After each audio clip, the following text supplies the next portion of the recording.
Hello everyone, in today's video I will be narrating stories that I found off of Reddit. If you enjoyed this video, make sure you subscribe to my channel, like this video, and comment something down below. But without further ado, let's get straight into these stories.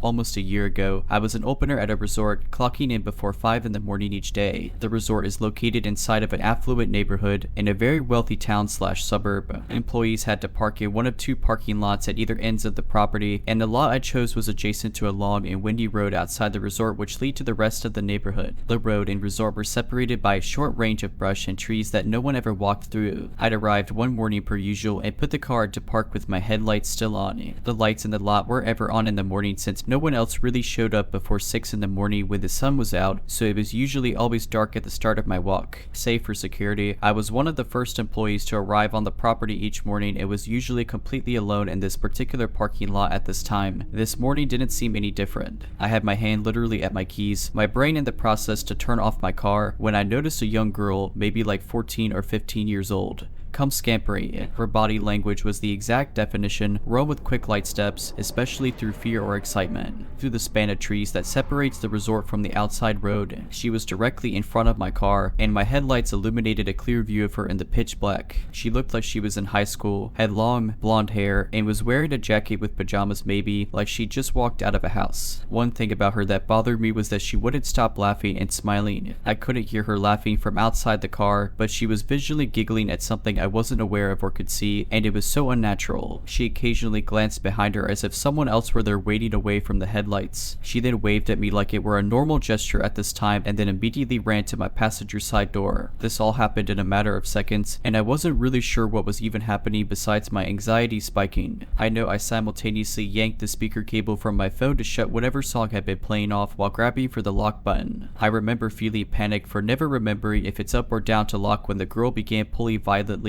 and incessantly on the door handle on the passenger side. I realized because I didn't turn my car off, it had stayed locked. She began pounding on the window, and I was screaming at the top of my lungs for her to leave before pressing on my horn. I could see her laughing outside like this were some type of game, as if I were a silly friend not letting her in as a joke. After a few seconds, she stopped the pounding and trying to open my car door. Her face fell flat like I disappointed her, and she started to walk away from my car back the way she came. She waved at me again before squeezing through the trees, out of the view of my headlights. This whole encounter confused me almost as much as it scared me. Most people I told the story to just chalked it up to her being on drugs, but that narrative hasn't felt right to me despite her behavior. Maybe she was just being an extremely out of touch teenager whose parents need a firmer grip on her. I didn't call the police, and I regret that. I'll never get out of my brain though how off the feeling was watching a stranger, seemingly alone, pop out from the trees in the darkness laughing, and then try to violently enter your car in an empty parking lot. I do think the possibility of someone else being present the whole time is a lot more scary, and I wonder who else was there and where exactly. My mother was stationed at Kadena Air Force Base around the late 2010s, and being a military child at the age of 12, my life had reset once again. I didn't have friends again, and I had to learn an entire new neighborhood. I didn't really have anything that made me ecstatic, that is, except the Pokemon League held on base. It was ran by a few people who earned their judge cards from Nintendo and held tournaments and just open game nights. It was really fun picking up the card game, playing in the video game. They even had a small gym and Elite Four system. I made a lot of friends, and one of them was one of the judges, who I am thankful still to this day, because if it wasn't for him, I may not be here right now. The judge in question, who we will call the professor for the sake of anonymity, was a nice dude. He was the youngest of the three and wore a white professor getup. He looked maybe on the edge of his teens, early 20s with dark hair and glasses and a skinny frame. He was extremely helpful to newcomers, sort of like the big brother we could all look up to and strive to be in our children's cars and video games, even if his game name of the professor was a bit nerdy even for me. He was always one of the last people to leave, helping to clean up, and he supposedly lived nearby. This last thing is important for what's about to happen. It was a bit of a colder night when the event ended. I was sitting outside in the parking lot, scrolling through memes my friends texted me as I waited for my parents to arrive to pick me up.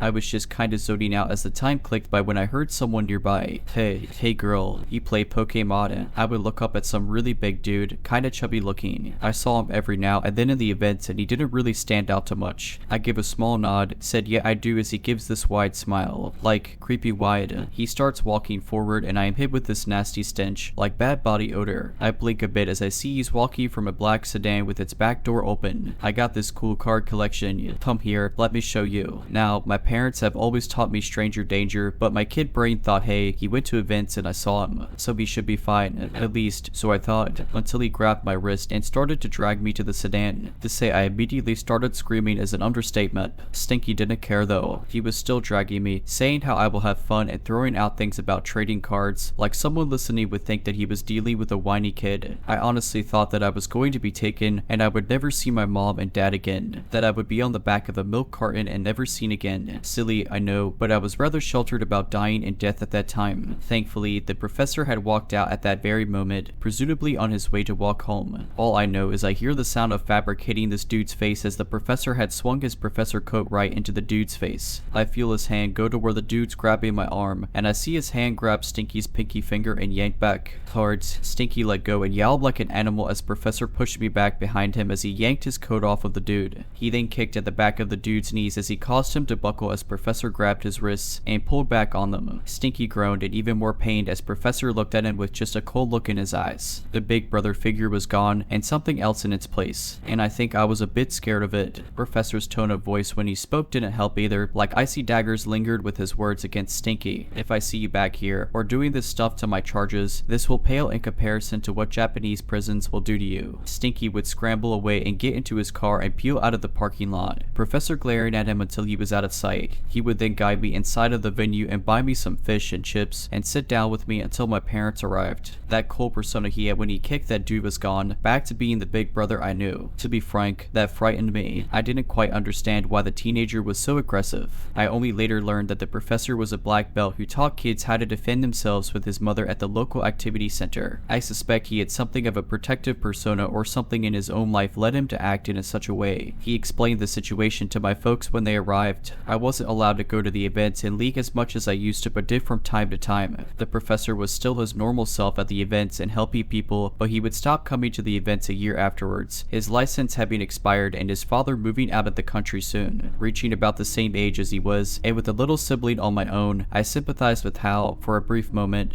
he became something terrifying just to make sure I was safe. Oh, and as for Stinky, he never showed up to the events and he was either banned or just scared of the professor. I wish the professor a good life and I hope he is doing well. As for the Stinky guy, I wish that we never meet ever again.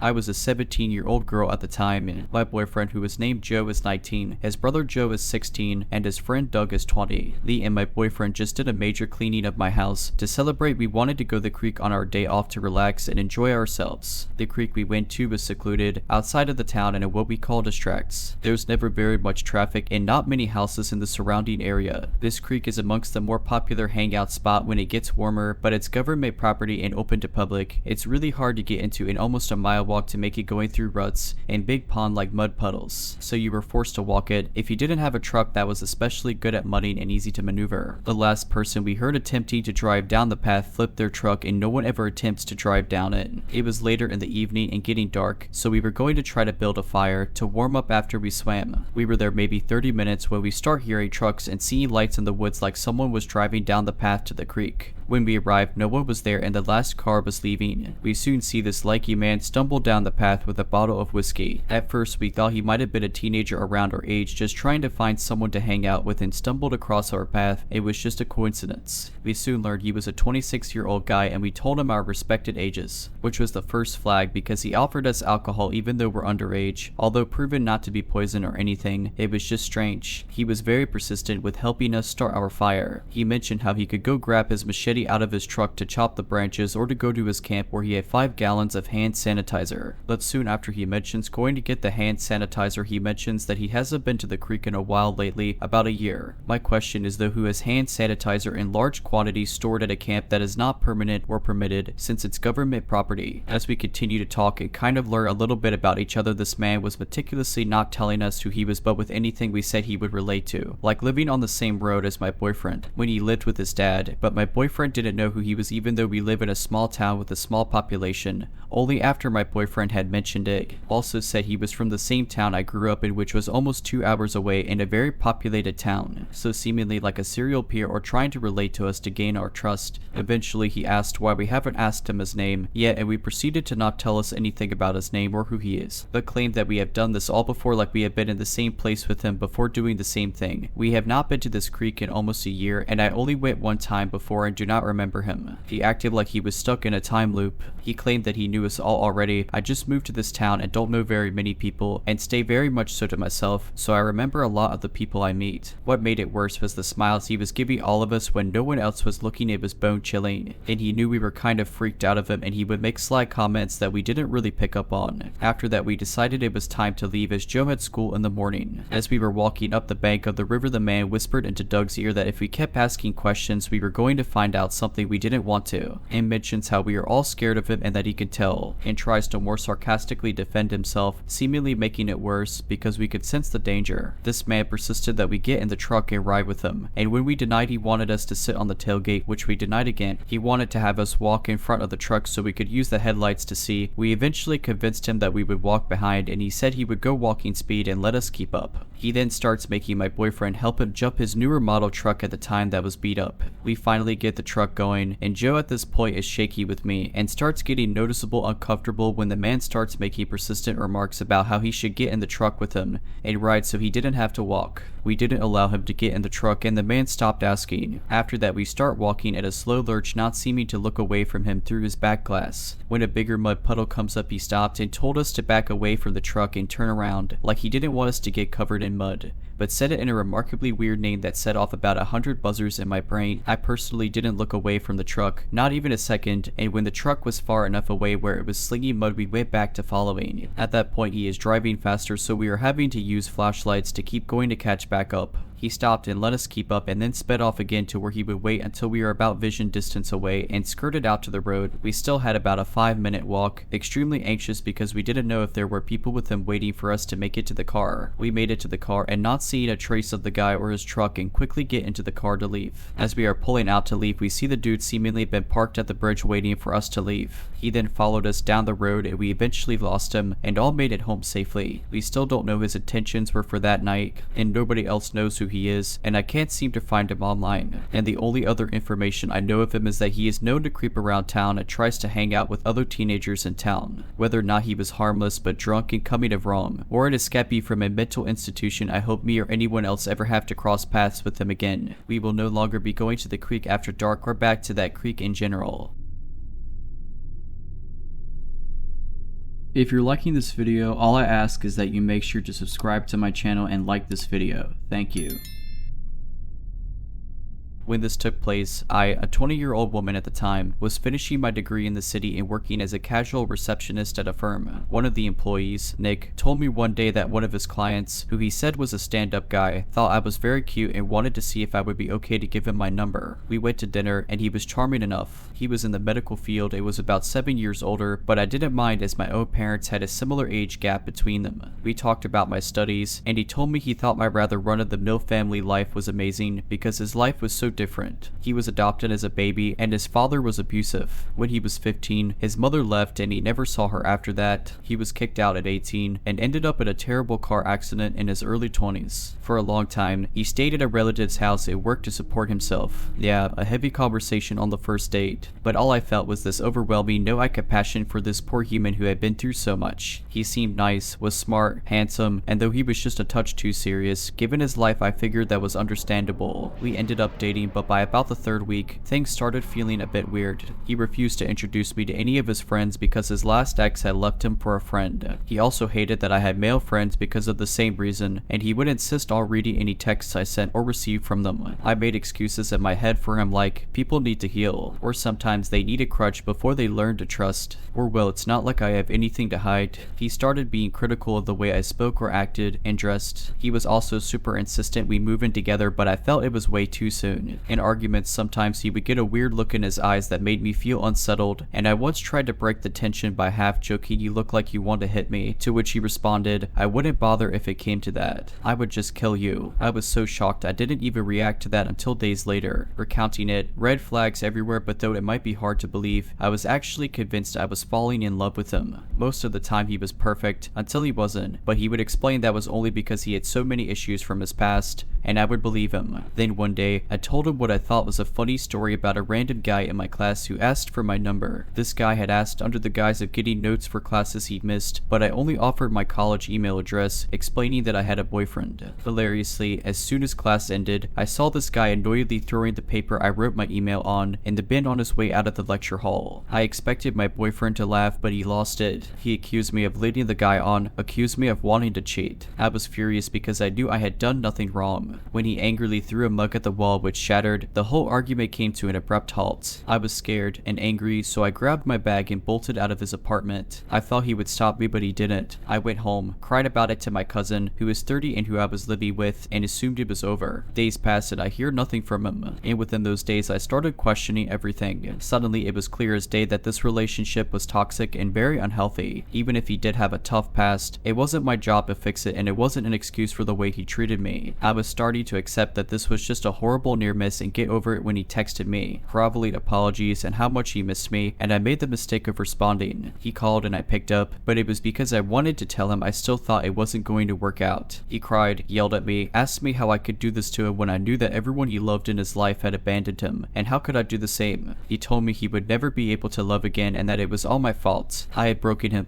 He told me that he had given me everything, but I was leaving over such a small argument. Then he apologized and told me he was trying to change and to give him another chance. I was bawling my eyes out. I felt like the worst human in the world, but I held tight to saying that it was best we moved on and that I was sorry. He ended the call by telling him I had ruined his life. Nothing happened for a while except for texts here and there where my ex would apologize, tell me he missed me, explain that he realized he made so many mistakes. Stuff like that. I would tell my cousin who I was living with about him, and she would firmly tell me to not respond. She was sure it would stop eventually. One day I finished work as usual and headed to the station. It was a busy day and the streets were scattered with other people. As I walked, I had this weird urge to look behind me, and when I did, I saw my ex. There was a little distance behind between me and him, but when I saw him, our eyes locked. He looked different, a bit out of it, and I thought maybe he was drunk. I decided I would deal with him at the train station as it was always crowded, and I wanted to talk to him only in a place where there were lots of people. I figured the yelling and crying would not be as intense that way. When I reached the station, I stopped and waited for him to catch up to me. He stopped about 2 feet away, and I expected him to start apologizing again, but he said nothing. He just stared at me. Awkward seconds passed and I said, "Look," but that's all I got out because his arm moved slightly as he took his hand half out of his pocket, and I saw he was holding a very small knife. I froze and vaguely remember thinking that I wanted to run, but it was like my brain and body shut down. I can only describe it as if there was a fog in my brain and I just couldn't move for what felt like ages. I just stared at him, and I still remember how his eyes just looked so blank. I don't know how long that lasted, but then without saying anything, he turned and left. Nobody else had noticed. I remember numbly getting on the train. I started second guessing if that even happened. Hindsight tells me I was in shock. As soon as I got home though, I burst into tears. My cousin calmed me down and helped me call the police. In the end, the security cameras were placed in a spot that could clearly show that he had a weapon, so the police couldn't do much. Thankfully, I didn't see my ex again. I ended up quitting my job, changing my number, and eventually moved away to another city. To my ex, let's never ever meet. To the guy who asked for my number in class, thank you. You might have saved my life and definitely changed it. This story happened a few months ago. At that time, I had moved out of my house for a professional reason, but I had to wait a couple of months before moving into my next house. To spend this time span, and since I could work from anywhere, I rented my very close friend Amy's holiday family house, which is otherwise empty, located in a village I grew up in the countryside. I know this family and their house very well since I was a small child. The house is rather large. It has 2 floors and 5 bedrooms. It is located in a quiet, or even remote, area of the village, only surrounded by forest forest and other empty holiday houses. While planning this, I was aware this setting could be scary being a single 27-year-old woman, but I hate to restrain myself in life because of unjustified fears, so I instead took a few measures to feel more safe. Before moving in, I had planned to go on a complete checkup of all the doors and windows. Once done, I would look into every room, under every bed, and inside all the wardrobes. This way, I could be certain that the house was perfectly empty at that moment, and would stay so as I will be very careful with closing doors and I knew there were no spare keys, so that when at night I would be scared, I could reason with myself and know that it is only in my head. I was accompanied by my mother to proceed to the checkup, as she lives close by. We faced a problem rather quickly while verifying doors and windows. 2 glass doors from the patio were malfunctioning, and one could just slide them open. The layout of the 2 doors was the following. One was looking towards the garden, the second one was between the patio and the rest of the house. This meant someone could not only get inside the patio from outside, but also in the rest of the house. After this discovery, I called my friend Amy and we agreed I would find a locksmith. Amy's family's financial situation isn't at its peak, so depending on the price, either only the door leading to the garden, either both doors would get fixed. But the price was reasonable, thus the locksmith lady could change both locks. The patio was then perfectly sealed. However, according to her, the glass door leading to the garden was weak and one could easily open it if motivated. But since the glass door between the patio and the rest of the house was safe, I did not mind that remark. One could have as much fun as they pleased in that patio as long as I was safe in my house. After that, in a successful second checkup, I was happy to move in. The first days were a bit scary, but since I was careful with doors and the house's surroundings were so peaceful and lovely, it quickly became bliss to live there. I was heating myself with the fireplace, eating good food, breathing fresh air. I felt very free and happy, only I had to notice a small odd detail in the very first days. A 3rd glass door was not locking anymore. I got very surprised since I checked so carefully every single door during my checkup. This 3rd door was right next to the one I got repaired, between the patio and the house. So this meant that the patio was not perfectly sealed anymore, but fine, I thought. All the doors leading to the outside were still locked, so no need to worry. I quickly moved on since I felt so happy there. I did not want any useless fear to bother me. I came to the conclusion I must have missed it, and I was a bit ashamed that I got Amy's family to spend money on 2 locks whereas it should have been 3, because of my carelessness. After 2 wonderful months living a dream, mostly on my own, since all my childhood friends moved out from the village, a friend came to visit me. We spent some time outside, and we had a drink at my place before I drove him back to his village, about an hour away. While we were leaving my house, he even emphasized how meticulous I was with closing all the shutters behind ourselves. I told him it was key for me to feel so good in there. I was back home at around 10 at night. I entered my perfectly sealed house and locked the door behind myself. While turning the key, out of the blue, sudden and intense goosebumps ran all over my scalp. I had never experienced such a feeling, and I was not even aware that the human body could get goosebumps onto the scalp. With that came a very instinctive feeling of danger and being on my guard. I felt all of this so intensely that I was not able to not ignore it, yet I knew that my house was kept perfectly closed. So I stayed cautious, but I walked through the entrance and came into the kitchen. Here, on the floor, was laying a rectangular plastic bag. It was small and blue on the orange floor. I was surprised. I recognized it being a plastic bag to be filled with water to make ice cubes. It had nothing to do here. I had already seen these bags earlier. Once I was looking for freezer bags to put my food, and I mistook them. I knew they were stored at a drawer at the very other side of the kitchen, and I knew we did not use them, nor anything from that drawer, with my friend earlier. This uncanny discovery confirmed my gut feeling, and I began to feel very uneasy. I sent a picture to my friend asking if he had touched or used these. He said no. I grabbed a knife and I started walking in the living room. Usually, whenever I would feel afraid in this house, I would go on a little checkup tour in every room to reassure myself. That is what I had in mind at that moment, but this gut feeling was literally forbidding my body to do so. Instead, it walked me out of the house. I drove to my mother's place and slept there. A few days after, during a sunny afternoon, my mother and I came back and did a checkup thoroughly. Nothing was missing, door broken, and no one was there. Everything stayed exactly as I had left it. With such evidence, I came to the conclusion it must have been my friend who, by accident, took those bags and forgot about it. Then they must have fallen on the floor while I opened the door or something like that. I came back in and kept living a dream in this beautiful place for another month after that. Then something else happened. For a few days, I had been hearing unusual noises which began to scare me, so I decided it was time for a checkup.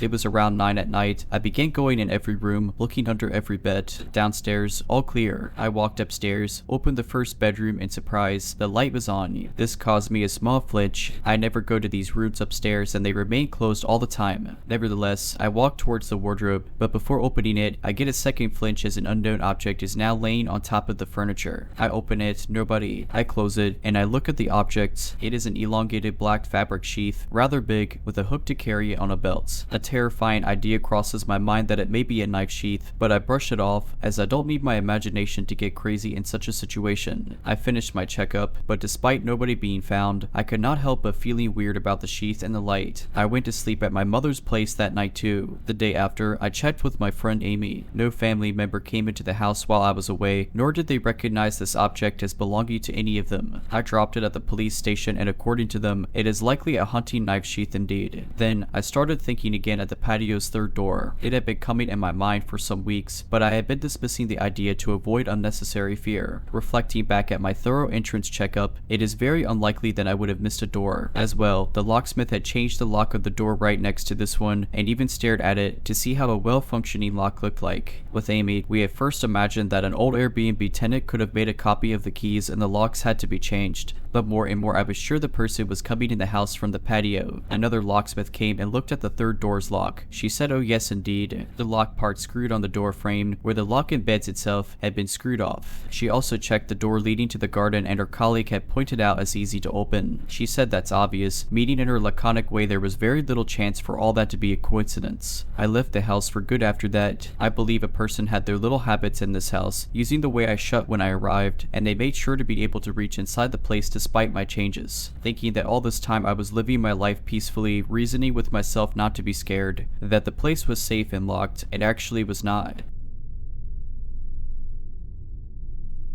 This story takes place in a very small town in the northeast region of the United States in the summer before I went off to college in 2015. After I graduated high school, my parents decided to move to a smaller, more affordable house about 40 minutes north into the mountains. We stayed in my childhood home because the public schools in my area were the best in the state, and my parents really valued my education. I ended up going off to an amazing university, and now I have an incredible career because of my excellent education. As most people in the United States know, amazing public education usually means higher property taxes. My parents got to the point where they could not afford the taxes on their 4,000 square foot home anymore and decided to sell it just after I graduated from high school. Their home is humble, and it sits on a beautiful piece of land on the side of a beautiful mountain. The trees are always so green, and there is a lot of wildlife around. They don't have many neighbors either, as their driveway is about 1.5 miles long, but this is what they chose to live in after I went off to college. In August of 2015, we moved into this new house. I wasn't planning on staying long as I was getting ready to head off to college as a freshman for the first time. We decided to have a little housewarming party with a bunch of family friends and my best friend at the time as well. My dad was manning the barbecue, my mom was making drinks, we were playing with our dogs. It was a grand time, and everyone had so much fun. My dad had built a brick fire pit in our backyard. Just to set the scene for you here, the fire pit was about 30 feet from our back patio door, and we had a picnic table and other seats all around. Behind the seating was the tree line. It was so dark sometimes at night, you needed a flashlight to see 10 feet in front of you. With the fire pit lit, you couldn't see someone unless they were either sitting next to you or across from you in front of the pit. My best friend decided to stay the night, and we asked my dad if we could make s'mores. As it was getting a little chilly as it does in the late summer in the northeast at night, my parents left us outside with my dog, Nino. Nino was a huge 100-pound black lab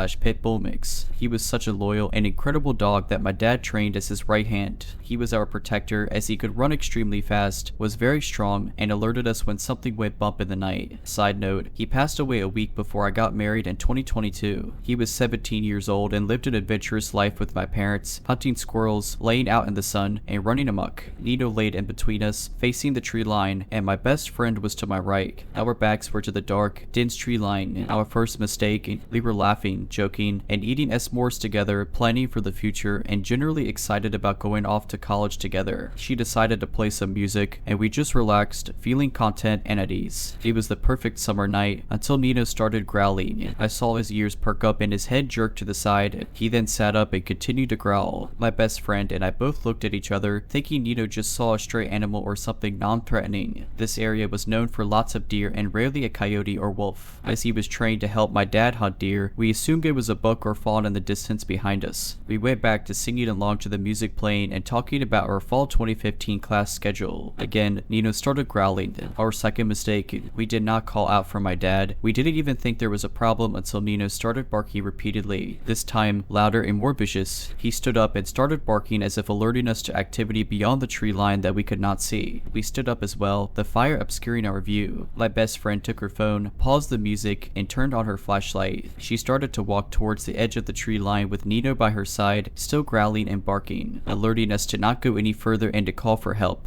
We stood still in silence, listening. I was too afraid to even breathe at this point. She started walking into the woods, and when she shined her flashlight, she saw a figure, someone peering behind a tree. A man with a green shirt and green pants on, about 5'11" with glasses too. We screamed and ran as fast as we could inside, leaving the fire unattended and this creepy man behind the tree. What we did not know at the time is where this man came from. They crashed through our front door, breathless with Nina tailing behind us, and startled my mother, who was washing dishes and cleaning up from the party. She was talking to my dad about something they saw on the news, and I think we cut him off mid-sentence to explain that there was a man dressed in all green lurking behind a tree in the woods. We didn't know how long he was there or if he was still there, but we were both crying. I remember feeling extremely sick, like I was going to throw up. My dad jumped up, grabbed his shotgun and headlamp, and ran outside with Nino. My mom gathered us into the living room, shut all of the lights in the house off, and locked the doors. She told us to be quiet and that she was going to call 911. As she did that, my best friend and I shook in fear. We were anticipating gunshots and screaming, but never heard any. My mom, now on the phone with 911, described what we saw to the operator. I heard my mom say "oh" in an alarming way. At this point, my dad came back inside, and my mom let him know that the police were on their way to us. Being in a small town on the mountain with less than 10,000 people means that we don't get our own police force. We get the state police every time there is a call made to emergency responders. My dad put his gun away and waited outside for the police to show up. To our bewilderment, they didn't just send one police officer, but 10 and an entire SWAT team and helicopter to circle the area. We were rightfully terrified. I was practically having a panic attack at this point. The police officers came inside our home and asked my best friend and me what the man was wearing, what he looked like, if we were able to discern any scars or tattoos. We explained the weird matching green outfit and the glasses. The officer excused himself and alerted the police and SWAT members outside of our description. They started to search the woods behind our home with guns drawn, flashlights, and the helicopter circling above. They advised us to stay inside and that they would let us know when / if they found something. After about 25 minutes, we got another knock on our door. It was not one but two officers this time, and my dad let them in and they began to explain the situation. One officer explained that we must have seen on the news that a convicted felon from the prison about 20 miles away escaped into the mountains. The police set up a perimeter 10 miles around the prison, but the convict escaped them yet again. The outfit the man was wearing as well as our description signaled to them that the escaped convict was 100% lurking through our remote,